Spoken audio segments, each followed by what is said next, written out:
Court মার্শালের নামে আসলে কি ধরনের ঘটনা প্রবাহ সেখানে ঘটে যেতে পারে তা নিয়েও এই সময়টাতে তার মানে উদ্বিগ্ন হবার কারণ আছে।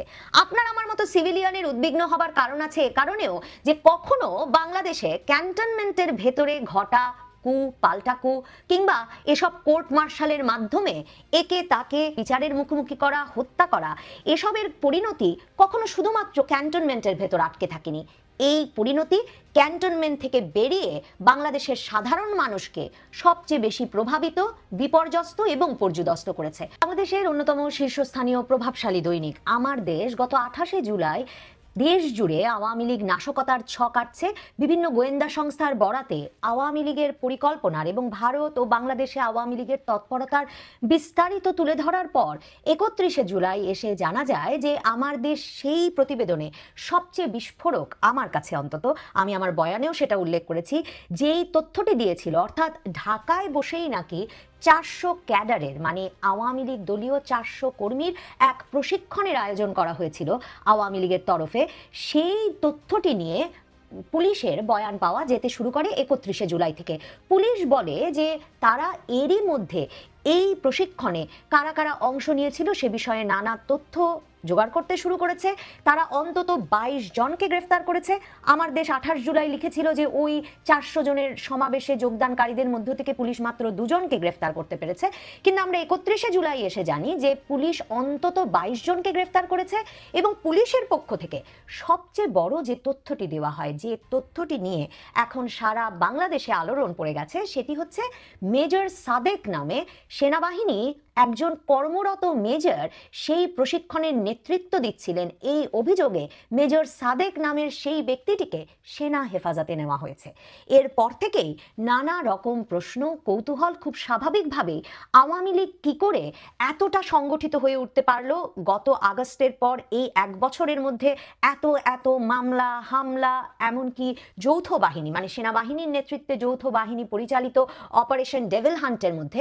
সেই প্রশ্ন যেমন জেগেছে, তেমনি প্রশ্ন জেগেছে মেজর সাদেক একাই ছিলেন এই প্রশিক্ষক হিসেবে এবং একজন সেনা কর্মকর্তা, তিনি এখনো সেনাবাহিনীতে কর্মরত আছেন, তিনি ঠিক কী কারণে এতটা প্রকাশ্যে ঢাকা শহরের বুকে বসে 400 জন আওয়ামী ক্যাডারকে বা সমর্থককে প্রশিক্ষণ দেবেন নাশকতার?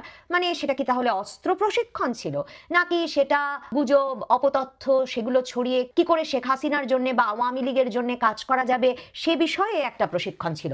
নানা রকম তথ্য আসছে সংবাদ মাধ্যম থেকে। এমন তথ্যও কিন্তু এসেছে যে মূল পরিকল্পনা ছিল শাহবাগ এবং বিমানবন্দর এলাকা দখল করে ফেলে শেখ হাসিনাকে বাংলাদেশে নিয়ে আসা। 4টি জায়গায় সাম্প্রতিক সময়ে আওয়ামী লীগ প্রশিক্ষণের আয়োজন করে অন্তত 2500 জনকে তৈরি করেছে। এই খবরও সংবাদ মাধ্যমে এসেছে। শুধু বসুন্ধরার ভেতরে একটা কনভেনশন হল ভাড়া করে প্রকাশ্যে এই প্রশিক্ষণ ঘটেছিল তাই নয়, ভাটারা, পূর্বাচল, কাটাবন এলাকাতেও নাকি এ ধরনের প্রশিক্ষণ ঘটেছে। সত্যিই সম্ভব আওয়ামী লীগের পক্ষে যে কোনো প্রশিক্ষণে শাহবাগ আর বিমানবন্দর দখল করে ফেলে শেখ হাসিনাকে নিয়ে আসা? শেখ হাসিনা তো আছেন ভারত সরকারের হেফাজতে। তাহলে কি করে শেখ হাসিনাকে ঠিক কোন যানে বা কোন বিমানে চড়িয়ে এই দেশে নিয়ে আসা হবে যখন শাহবাগ আর বিমানবন্দর দখল করে ফেলবেন মেজর সাদেক? পত্রিকাগুলো লিখছে, পত্রিকাগুলো গোয়েন্দা সূত্রের বরাত দিয়ে লিখছে যে শামীমা নাসরিন শম্পা নামের একজন আওয়ামী লীগ নেত্রী, যার বাড়ি গোপালগঞ্জে, তিনি ভাড়া করেছিলেন বসুন্ধরার ওই কেবি কনভেনশন সেন্টার। সেই কনভেনশন সেন্টারের ম্যানেজারও নাকি গোপালগঞ্জের। আর ওই সভাটি অর্থাৎ 400 লোকের এই সমাবেশ হয়ে যাওয়ার পরপরই ভাটারা থানা পুলিশ আরেকজন যে ব্যক্তিকে গ্রেফতার করেন, তিনি বরগুনার যুবলীগের এক নেতা সোহেল রানা। সত্যি বরগুনা আর গোপালগঞ্জের 2 নেতা নেত্রী মিলে 400 জনকে আর সারা ঢাকা শহর মিলে 2500 জনকে প্রশিক্ষিত করবার জন্য জড়ো করতে পারলেন? আওয়ামী লীগ সত্যি এতটা সংগঠিত হয়ে পড়েছে 1 বছরের মধ্যে? এতদিন তার মানে যেসব বয়ান শোনা যাচ্ছিল যে আওয়ামী লীগ একেবারে ছত্রভঙ্গ হয়ে পড়েছে, আওয়ামী লীগ নেতৃত্ব শূন্য হয়ে পড়ায় নেতা কর্মীরা একরকম দিক নির্দেশনাহীন হয়ে বুঝতে পারছেন না ঠিক কি করতে পারেন এবং কিভাবে তারা আবার রাজনীতির ময়দানে ফিরে আসতে পারেন। আর হঠাৎ করে এই আগস্টের আগে, ঠিক 1 বছর পূর্ণ হওয়ার আগে, তার মানে শোনা যাচ্ছে একেবারে নাম না জানা যুবলীগ, ছাত্রলীগ নেত্রীরা মিলে এত বড় একটি প্রশিক্ষণ এবং সমাবেশ, এসবের আয়োজন এবং দলকে নানা রকম নাশকতা বা দলটির ভাষায় আন্দোলনের জন্য এতটা প্রস্তুত করে তুলতে পারছে? দেখুন, আমার দেশ পত্রিকা যখন 28শে জুলাই এই নাশকতার ছক এবং বসুন্ধরার ভেতরে 4 শতাধিক ব্যক্তিকে নিয়ে প্রশিক্ষণের আয়োজনের কথা লিখেছিল, তখন পত্রিকাটি বলছিল যে গোয়েন্দা সূত্রের বরাতে বিভিন্ন গোয়েন্দা প্রতিবেদনে এটা স্পষ্ট করে লেখা আছে যে একদিকে যেমন ঢাকা শহরের দায়িত্ব নিয়েছেন ভারতে বসে সাবেক স্বরাষ্ট্রমন্ত্রী আসাদুজ্জামান খান কামাল, তেমনি পুলিশ এবং সেনাবাহিনীর বিভিন্ন কর্মকর্তাকে সংগঠিত করে এই আওয়ামী লীগের নেতাকর্মীদের সঙ্গে প্রশিক্ষণে কিংবা নাশকতা বা আন্দোলনের সঙ্গে যুক্ত করার কাজে যুক্ত আছেন বা এই পুরো বিষয়গুলো দেখভাল করছেন পুলিশের সাবেক কর্মকর্তা এসবি প্রধান মনিরুল ইসলাম এবং শেখ হাসিনার স্পেশাল সিকিউরিটি ফোর্স অর্থাৎ এসএসএফ এর সাবেক ডিজি মুজিবুর রহমান। তখন কিন্তু মেজর সাদেক নামে, মানে বর্তমান সেনাবাহিনীতে কর্মরত কোনো সেনা কর্মকর্তা এই ঘটনাটি ঢাকায় বসে পরিকল্পনা করছেন, বাস্তবায়ন করছেন, প্রধান প্রশিক্ষকের দায়িত্ব পালন করছেন, এ ধরনের কোনো তথ্য সেখানে পাওয়া যায়নি। মেজর সাদেকের কথা হঠাৎ করে আমার দেশের এই রিপোর্ট সারা বাংলাদেশ জুড়ে ইউটিউবে আলোড়ন তোলার পর কেন পুলিশের তরফে প্রথম জানানো হলো? এরপর যখন আইএসপিআর অর্থাৎ সেনাবাহিনীর গণসংযোগ পরিদপ্তর সেনাবাহিনীর তরফে এই নিয়ে কথা বলা হলো, তখন আমাদের জানানো হলো যে এই মেজর সাদেককে 17ই জুলাই তার নিজ বাসভবন থেকে উত্তরা থেকে সেনা হেফাজতে নেওয়া হয়েছে। তদন্ত চলছে তার বিষয়ে এবং তদন্তের জন্য সেনাবাহিনীর আইন অনুযায়ী একটা তদন্ত আদালত গঠিত হয়েছে এবং তদন্তে তিনি দোষী প্রমাণিত হলে সেনাবাহিনীর সিদ্ধান্ত অনুযায়ী সেনাবাহিনী বলছে যে সেনা আইনে যে বিধিবিধান আছে সে অনুযায়ী তার বিরুদ্ধে ব্যবস্থা নেওয়া হবে। আইএসপিআর এর ভাষ্য পড়লে কিংবা সেনা সদর দপ্তরের পরবর্তী ব্রিফিংয়ে যে আলাপ হয়েছে তাতে পরিষ্কার মেজর সাদেক কোর্ট মার্শালের মুখোমুখি হয়েছেন। সেনাবাহিনীর ভেতরে যে তদন্ত আদালত তার নাম কোর্ট মার্শাল। কোর্ট মার্শালে সেনাবাহিনীর ভেতরে কর্মরত যে কোনো ব্যক্তির বিরুদ্ধে শৃঙ্খলা ভঙ্গজনিত যে কোনো কর্মকাণ্ডের জন্য একটা সংক্ষিপ্ত বিচারের ব্যবস্থা করা যায়। এই বিচারের মাধ্যমে যে কোনো ব্যক্তিকে চাকরি থেকে যেমন স্থায়ীভাবে অব্যাহতি দেওয়া যায়, এমনকি এই কোর্ট মার্শালে মৃত্যুদণ্ডও হতে পারে। জিয়ার আমলে যেমন ধরুন 1977 সালে 2রা অক্টোবর বিমান বাহিনীর যে ভেতরে যে অভ্যুত্থান ঘটে, সেই অভ্যুত্থানটিতেই শুধুমাত্র বলা হয় যে 1300 থেকে 1500 সামরিক কর্মকর্তাকে সে সময় ফায়ারিং স্কোয়াডে অথবা ফাঁসিতে ঝুলিয়ে মৃত্যুদণ্ড দেওয়া হয়েছিল। সেই ব্যক্তিদের, সেই সেনা কর্মকর্তা বা সেনা সদস্যদের কারো লাশ আর কখনো সেনা পরিবারগুলোর কাছে পৌঁছেনি এবং তারা দশকের পর দশক ধরে ভেবে নিয়েছেন, প্রার্থনা করেছেন যে তাদের পরিবারের সদস্যরা নিখোঁজ আছেন।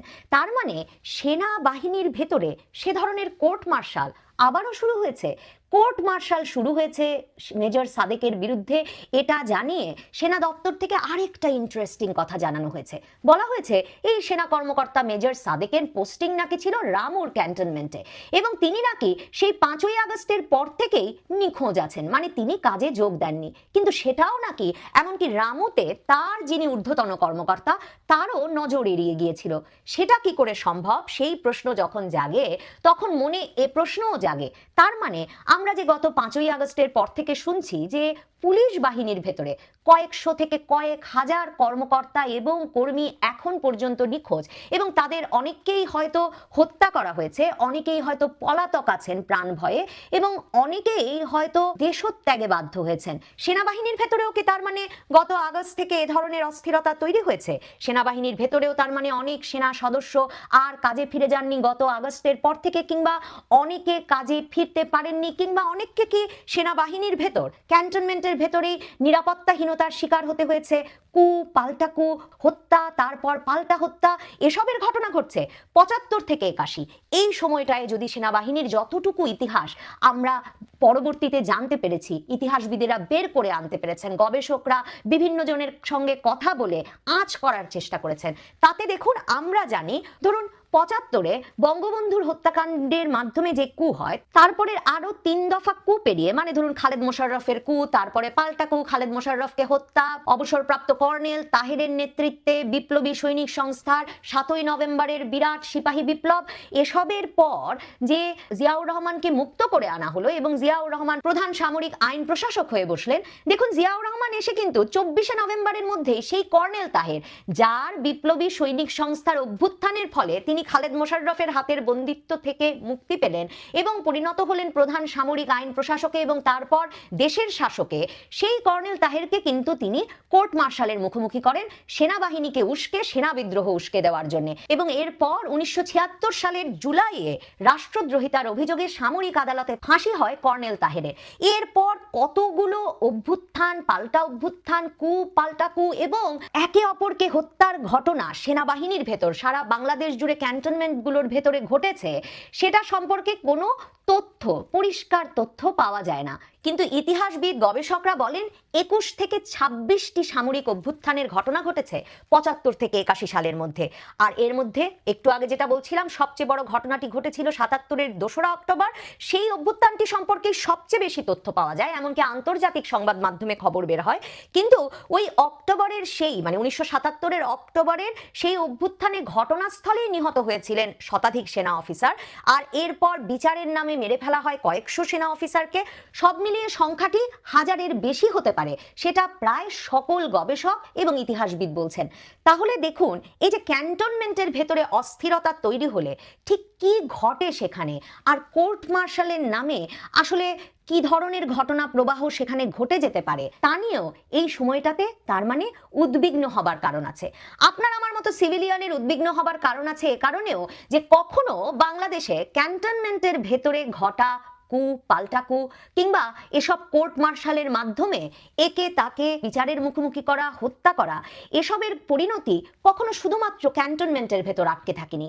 এই পরিণতি ক্যান্টনমেন্ট থেকে বেরিয়ে বাংলাদেশের সাধারণ মানুষকে সবচেয়ে বেশি প্রভাবিত, বিপর্যস্ত এবং পর্যুদস্ত করেছে। হঠাৎ করে এই মেজর সাদেক যদি সত্যি আওয়ামী লীগ সমর্থকদের, আওয়ামী লীগ ক্যাডারদের নাশকতার প্রশিক্ষণ দিয়ে বেরিয়ে থাকেন, তাহলে কি এটা বিশ্বাসযোগ্য যে তিনি 5ই আগস্টের পর থেকে কাজে যাচ্ছেন না, কিন্তু তাকে যাতে সেনা হেফাজতে নেওয়া হয় বা তাকে যাতে যখনই বাড়িতে আসা যায় তখনই গ্রেফতার করা যায়, সেজন্য তিনি উত্তরায় তার নিজ বাসভবনেই ছিলেন সেনাবাহিনীর হাতে গ্রেফতার হওয়ার জন্য। সেনাবাহিনীর তরফে, পুলিশের তরফে কিন্তু সেটাই বলা হচ্ছে যে মেজর সাদেককে গ্রেফতার করা হয়েছে তার বাড়ি থেকে, উত্তরা থেকেই। অনেকগুলো পত্রিকা লিখছে যে গোয়েন্দা সংস্থার তথ্য অনুযায়ী মেজর সাদেকের সহযোগী হিসেবে কাজ করছেন তার স্ত্রী, সহকারী police super ASP Sumaiya Jafrin. এই সুমাইয়া জাফরিনও নাকি অনুপস্থিত ছিলেন তার কর্মস্থলে গত 5ই আগস্টের পর থেকেই। আর এই স্বামী স্ত্রী মিলে নাকি শেখ হাসিনার ছেলে সজীব ওয়াজেদ জয়ের সঙ্গে আমেরিকা থেকে যোগাযোগ রেখে এই পুরো প্রশিক্ষণের পরিকল্পনাটি সাজিয়েছিলেন। বাংলাদেশে বসে একজন সামরিক কর্মকর্তা, একজন পুলিশ কর্মকর্তা, তারা এত বড় ঝুঁকি তাদের নিজ বাসস্থানে বসে নিচ্ছিলেন, সাবেক প্রধানমন্ত্রীর ছেলের সঙ্গে কথা বলে ঢাকার বিভিন্ন জায়গায় প্রশিক্ষণের নেতৃত্ব দেওয়া এবং নিজ বাড়িতে গ্রেফতার হওয়ার জন্য বসেছিলেন, নাকি পুলিশ বাহিনী এবং সেনাবাহিনীর ভেতরে একটি পক্ষকে যে চিহ্নিত করে গত আগস্ট থেকে চাকরিচ্যুত করা, হত্যা মামলা দেওয়া, দুর্নীতির মামলা তো বটেই, এসব দিয়ে একেবারে বিপর্যস্ত করে ফেলা হচ্ছে, তারই একটা সর্বোচ্চ উদাহরণ হিসেবে এই দম্পতিকে বেছে নেওয়া হয়েছে। এই দম্পতিকে শিক্ষা দেওয়ার মাধ্যমে পুলিশ বাহিনী এবং সেনাবাহিনী থেকে প্রাণ ভয়ে কিংবা সহকর্মীদের প্রতিহিংসার ভয়ে পলাতক একটা বিরাট অংশকে কি ধরনের ভয়াবহ মামলা বা অভিযোগে যুক্ত করে ফেলা যায় তার একটা উদাহরণ সৃষ্টির চেষ্টা করা হচ্ছে। নাকি মেজর সাদেকের মতো আরো অনেক অনেক সেনা কর্মকর্তা এরই মধ্যে সেনা হেফাজতে আছেন, কোর্ট মার্শালের শিকার হচ্ছেন, তাদের কাউকে কাউকে ঠিক কি কারণে কোর্ট মার্শালের মুখোমুখি করা হচ্ছে এর একটা যৌক্তিকতা খুঁজে পেতেই এ ধরনের গোয়েন্দা তথ্যের কাহিনী সাজানো হচ্ছে। আর আমাদের জানানো হচ্ছে যে অনেক অনেক ষড়যন্ত্রকারী লুকিয়ে আছেন সেনাবাহিনী এবং পুলিশ বাহিনীর বিরুদ্ধে, যাদের বিরুদ্ধে প্রচলিত আইনে, প্রচলিত আদালতে বিচার কাজের চাইতে সামরিক আদালতে বিচার সেরে ফেলা এবং সর্বোচ্চ শাস্তির ব্যবস্থা করাই যুক্তিযুক্ত। গল্পটা এমনও কি হতে পারে? আর না হলে তো সত্যি ভাববার কারণ আছে। আওয়ামী লীগ দারুণ সাহস, দারুণ শক্তি, দারুণ সংগঠন গড়ে তুলেছে গত 1 বছরে এবং এমনই দুর্দমনীয় হয়ে উঠেছে যে দলের সঙ্গে পুলিশ, সেনাবাহিনী সকলকে যুক্ত করে এই ঢাকা শহর দখল করে নেওয়ার পরিকল্পনা করছে। একটি পরিকল্পনা ফাঁস হয়েছে গোয়েন্দাদের কাছে। আশা করি বিষয়টি বুঝতে পেরেছেন। এই নিয়ে আপনার গুরুত্বপূর্ণ মন্তব্যটি অবশ্যই কমেন্ট বক্সে জানিয়ে দিবেন। ধন্যবাদ।